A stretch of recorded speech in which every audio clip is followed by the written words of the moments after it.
Hello everybody and welcome back to another episode of Hot Room Hot Takes, a series where I look at media of all sorts and give my hot takes while sitting in an incredibly hot room. Though by the look of it, the articles coming out for this movie, I don't think this is a very hot take at all. Now, I will start by saying that I haven't really seen any of the other Fast and Furious movies, clips here and there, but for the most part, I haven't seen a full movie. So when I saw this trailer for the first time, I was incredibly interested. It seemed funny, heavy action, and it was just flat out fun. Pick a door. All right then. No, that's my door. Pick another door. What's wrong with you?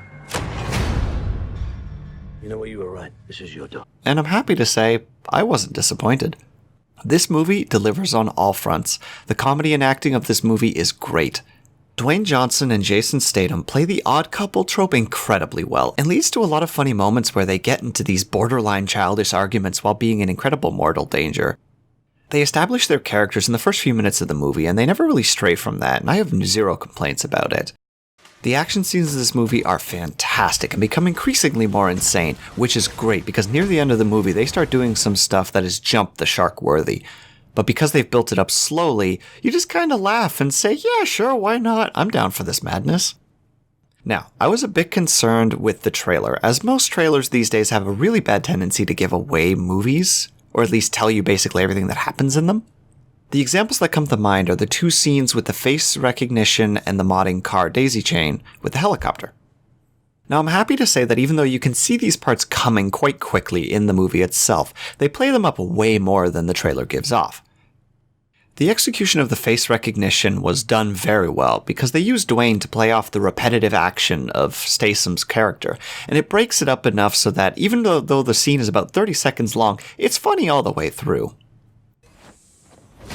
Access denied. Access denied. Access denied.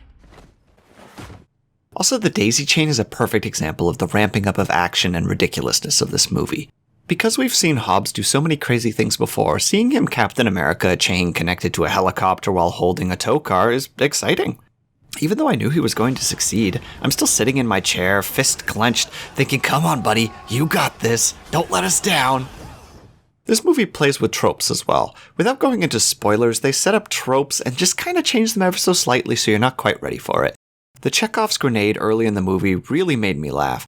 And I got ready to kind of keep an eye out for other things like that, which luckily I wasn't disappointed in. They have several. Also, the music in this movie is phenomenal. Everything fits very well with the scene that's actually happening. I know that should be obvious, but some movies have really been dropping the ball in this respect, so credit where credit is due. Now, I will say that there was one bit of music that didn't quite land for me. There's a scene where they're doing kind of a panning shot of an island, and it doesn't quite land for me, but again, I acknowledge that it's not my type of music, so I'm not going to fault it for that. I will point out, though, there are a couple of flaws with this movie. There's this one downtime in the action just before the end of the movie where they're prepping up for the big fight, and it felt like it dragged on a little bit too much.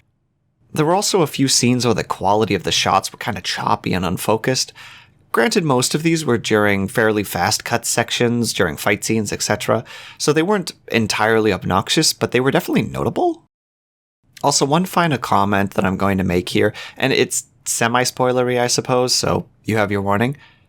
There are two surprise appearances in this movie, and if you Google the cast list on Google, they don't show it, and I just love that. That just warms my heart so much. So there's no spoilers whatsoever for these two characters, and I won't say who they are, obviously, but be ready for it. They're both wonderful.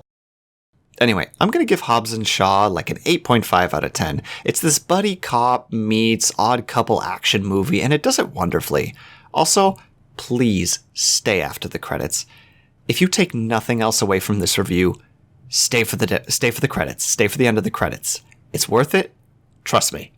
It's totally worth it. Anyway, that's going to be it for this episode of Hot Room Hot Takes. If you have any suggestions on how I can go about making these episodes better, or something in particular that you would like to see more of, by all means, leave a comment in the comments down below. If you like what you saw, please feel free to hit that subscribe button for more videos, and I will talk to you guys later. Bye.